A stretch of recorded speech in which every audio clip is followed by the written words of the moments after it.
Academia Cristo, aquí tu paz. Saludos y bienvenidos de nuevo. Si bien al diablo le gustaría convencer al mundo de que el cristianismo es solo una de las muchas religiones, no lo es. Es una religión única por varias razones. Primero, el cristianismo es el único con el concepto de un Salvador. En todas las demás religiones, el hombre se salva a sí mismo a través de sus propios esfuerzos. El cristianismo es también la única religión en el mundo basada en el amor. Servimos al Señor por amor, no por temor. Servimos porque hemos sido salvos. Como dice San Juan, lo amamos a Él porque Él nos amó primero. Hay un tercer aspecto único del cristianismo. Es que le pide creer cosas que no tienen sentido humano. Quizás el mejor ejemplo de esto es la doctrina de la Santísima Trinidad. Esta enseñanza dice que hay tres personas: Dios Padre, Dios el Hijo y Dios el Espíritu Santo. Cada una de estas personas es separada y distinta. Cada una de las tres personas no es solo un tercio de Dios, sino completamente Dios. Sin embargo, si suma, el resultado no es total tres dioses, más bien solo hay uno. Algunos han tratado de explicar esto diciendo que Dios desempeña tres roles diferentes. Algo así como el Padre es Dios el lunes y el martes. Jesús es Dios el miércoles y el jueves. Y el Espíritu Santo es Dios el fin de semana. Pero eso no es el caso. Cada una de las tres personas es totalmente Dios todo el día, de todos los días, de todo el año. Es matemáticamente imposible que cada persona de la Trinidad sea completamente Dios todo el tiempo. Sin embargo, lo creo. Es una cuestión de fe en lo que Dios nos ha dicho. El símbolo de la Trinidad es un triángulo equilátero. El triángulo también proporciona un diagrama útil. Si mira las líneas externas, usted ve que el Padre no es el Hijo, y el Hijo no es el Espíritu Santo, y el Espíritu Santo no es el Padre. Son separados y distintos. Las líneas internas indican que cada una de las tres personas es Dios. Sin embargo, no hay tres dioses, sino uno. El siguiente es un buen resumen de la doctrina de la Trinidad. Hay tres personas: Dios el Padre, Dios el Hijo y Dios el Espíritu Santo. Cada uno es 100% Dios, el 100% del tiempo. Sin embargo, no hay tres dioses en total, sino un solo Dios. Son coiguales y coeternos. Uno no es más viejo ni más poderoso que el otro. Comparten los mismos atributos: omnipresencia, todos presentes; omnipotencia, todos poderosos; y omnisciencia, todos saben. La palabra trino o trinidad describen al Dios de la Biblia, pero no lo explican. Ninguna explicación lógica tiene sentido humano. Es algo que creemos en la fe. Volviendo al diagrama, Dios el Padre y Dios el Espíritu Santo tienen una sola naturaleza. Ellos son Dios por toda la eternidad. Jesús también es Dios por toda la eternidad. Sin embargo, hace unos 2000 años Jesús también se convirtió en un verdadero hombre cuando nació de la Virgen María. ¿Cómo responderemos a los que dicen que Jesús no es Dios? La respuesta más fácil es compartir lo que Jesús hizo, que ningún hombre podía haber hecho. Por ejemplo, realizó milagros, curó a los ciegos, a los sordos y a los cojos, levantó personas de entre los muertos, calmó las tormentas, convirtió el agua en vino y alimentó a más de 5000 con 2 pescados y 5 panes. ¿Qué hombre podría hacer estas cosas? Los milagros de Jesús son un testimonio de su naturaleza divina. Hay más. Jesús tiene los atributos o características que solo Dios tiene. Él es eterno, inmutable, todopoderoso, omnisciente y omnipresente. ¿Qué hombre tiene todos estos atributos? También considere esto: Dios el Padre ha dicho que debemos dar la misma gloria y honor a Jesús como lo hacemos con Él. ¿A qué hombre debemos dar honor divino? Sin embargo, debemos darlo a Jesús, porque Jesús es Dios, igual al Padre y al Espíritu Santo. Escuche las palabras del mismo Jesús. Pues el Padre no juzga a nadie, sino que todo el juicio se lo ha dado al Hijo, para que todos honren al Hijo, tal como honran al Padre. El que no honra al Hijo, no honra al Padre que lo envió. Además de los milagros de Jesús, sus atributos divinos y la adoración divina que debemos darle, incluso sus nombres, dan testimonio de su divinidad. Jesús significa Salvador. Jesús es Emmanuel, que significa Dios con nosotros. Este es un nombre apropiado porque Jesús es Dios. Piensa en las palabras de los ángeles a los pastores el día de su nacimiento. Hoy en la ciudad de David les ha nacido un Salvador, que es el Cristo, el Señor. Finalmente Jesús resucitó entre los muertos 3 días después de ser crucificado. Esta resurrección es la evidencia más convincente de su divinidad. San Pablo lo describió de esta manera. Cristo Jesús, quien en cuanto a su vida terrenal era un descendiente de David, fue declarado Hijo de Dios con su poder por su resurrección de entre los muertos. Jesucristo nuestro Señor. Jesús también tiene una naturaleza humana que comenzó en su concepción y nacimiento por la Virgen María. Según su naturaleza humana, Jesús era como nosotros en todos los sentidos, salvo que sin pecado. Como nosotros, mostró emociones humanas, expresó felicidad y tristeza. Como nosotros, Él experimentó hambre y sed. Al igual que nosotros tenemos descendientes, Jesús era un descendiente de la casa del rey David. Jesús se refiere a sí mismo como nuestro hermano.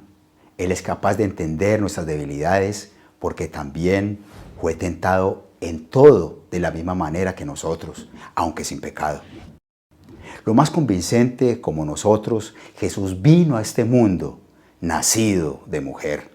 Puede pensar en el momento en que los 3 miembros de la Santísima Trinidad estuvieron presentes al mismo tiempo con el mismo propósito. Fue el bautismo de Jesús. Jesús está en el agua. El Espíritu Santo desciende en forma de paloma y escuchamos la voz de Dios Padre decir: este es mi Hijo amado en quien me complazco. Podríamos agregar el testimonio del Padre a nuestra lista de pruebas de que Jesús es Dios.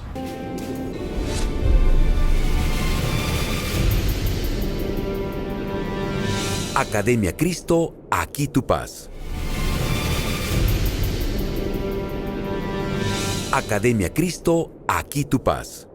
Saludos y bienvenidos de nuevo. El título de este curso es Perdón. Y las lecciones que usted está estudiando actualmente son: ¿cómo se ganó? En la lección anterior vimos la doctrina de la Trinidad y las 2 naturalezas de Jesús. Vimos que Él es verdadero Dios y verdadero hombre. Especialmente espero que recuerden las pruebas de su divinidad. Simplemente piensen en lo que Jesús hizo, que ningún hombre pudo copiar. Sus milagros, sus atributos divinos. El enfoque estará en 2 palabras claves: sustituto y salvador. Un sustituto es un reemplazo para alguien que ya no puede servir en esa posición. El sustituto debe tener las mismas características o habilidades. Un niño no puede ser sustituto de un maestro. Una mujer no puede ser sustituto de un jugador lesionado en un equipo de fútbol masculino. Jesús se convirtió en verdadero hombre como nosotros en todos los sentidos, pero sin pecado, para ser nuestro sustituto, para hacer lo que no podríamos hacer. Como nuestro sustituto, Jesús vivió una vida perfecta en lugar de nuestra vida pecaminosa y luego murió una muerte que no merecía para pagar por nuestros pecados. Hebreos 2:14 lo resume claramente. Así como los hijos, nosotros, eran de carne y hueso, también Él, Jesús, era de carne y hueso, compartió nuestra humanidad, para que por medio de la muerte destruyera al que tenía el dominio sobre la muerte, es decir, al diablo. Gálatas capítulo 4:5 también habla sobre este punto.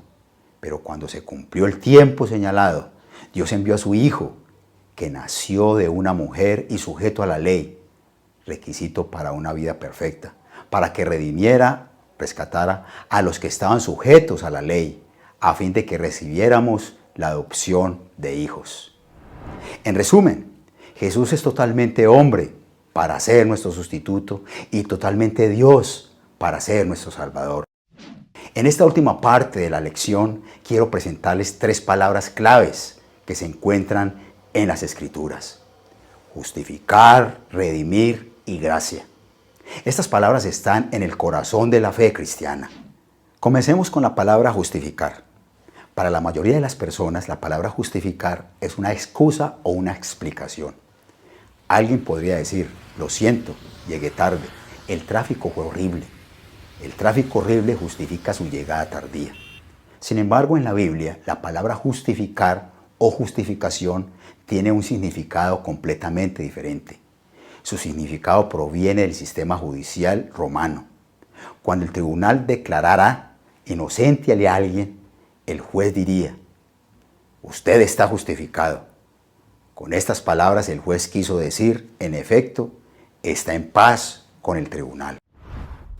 Veamos cómo se usa este concepto de la justicia en la Biblia. Debido a que Jesús vivió una vida perfecta en nuestro lugar y luego murió inocentemente en la cruz para pagar por nuestra desobediencia o pecado, Dios declara que somos justificados. Ser justificados significa que ya no somos responsables de la culpa y el castigo que merecen nuestros pecados. Estamos en paz con Dios porque Jesús pagó el castigo de nuestros pecados. La segunda palabra es redimir. Palabras similares a esta son redentor y redención. En los Estados Unidos, antes de la Guerra Civil, que terminó en 1865, la esclavitud seguía siendo legal. A algunos esclavos se les permitió ganar dinero personal a través de las habilidades que habían desarrollado. Con suficiente dinero ahorrado, podrían ir a su amo para comprar su libertad. Ellos decían: quiero redimirme. Con estas palabras quisieron decir: quiero comprar mi libertad. Jesús es nuestro Redentor porque nos compró del pecado, la muerte y el diablo. Él es la causa de nuestra redención. Por causa de Jesús somos redimidos. La primera de Pedro capítulo 1 nos dice: ustedes saben que fueron rescatados de una vida sin sentido, la cual heredaron de sus padres, y que ese rescate no se pagó con cosas corruptibles, como el oro y la plata, sino con la sangre preciosa de Cristo, sin mancha y sin contaminación, como la de un cordero. La última palabra es gracia. La imagen mental de gracia es un regalo. Un regalo es algo que se recibe, no se gana ni se merece. La gracia significa favor o amor inmerecido. En el contexto bíblico, la gracia se refiere al perdón de nuestros pecados. El perdón es algo que recibimos sin ningún mérito o valor por nuestra parte. En Efesios 2, versículos 8 y 9, se define claramente el concepto de gracia. La gracia, el favor inmerecido de Dios, los ha salvado por medio de la fe. Ser salvados, no nació de ustedes, sino que es un don de Dios, ni es el resultado de las obras, para que nadie se vanagloríe. Hemos visto 3 palabras claves. El siguiente es un pasaje que usa las 3 palabras.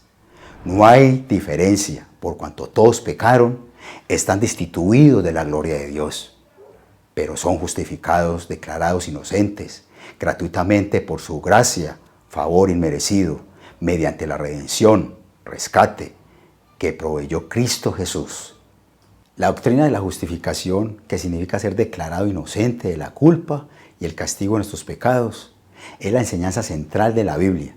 Así pues, justificados por la fe, tenemos paz con Dios por medio de nuestro Señor Jesucristo. Tenemos paz porque Dios ya no está enojado con nosotros. La causa de su ira proviene de nuestra desobediencia. Esta ira ha sido eliminada por medio de la vida perfecta y la muerte inocente de Jesús, para que al ser justificados por su gracia, viniéramos a ser herederos conforme a la esperanza de la vida eterna. Hoy en día, la palabra esperanza significa tal vez sí o tal vez no. En la Biblia, la palabra esperanza se traduce mejor como promesa segura. Debido a que hemos sido justificados, tenemos la promesa segura de la vida eterna. Cuando muramos, iremos al cielo. Aquí hay una nota final. Dijimos anteriormente que las palabras justificar y justificación originalmente vinieron del sistema legal o de los tribunales de justicia. Si lo ponemos en el contexto bíblico, el juez sería Dios. Nosotros somos los acusados. Nuestro crimen es la desobediencia a su voluntad. El castigo por nuestra desobediencia o pecado es la muerte, la separación eterna de Dios en el infierno. El abogado que nos defiende es Jesucristo. Nuestro abogado nos salva al ser nuestro sustituto y vivir una vida perfecta para reemplazar nuestra vida pecaminosa. Luego sufre el dolor y la vergüenza de la cruz para pagar nuestra desobediencia. Como resultado, Dios como juez pronuncia el siguiente veredicto: lo declaro inocente de la culpa y el castigo de sus pecados. Está justificado, tiene la promesa segura de la vida eterna. Ahora es libre de servirme y guardar mis mandamientos, no por miedo u obligación, sino por amor. Bendiciones.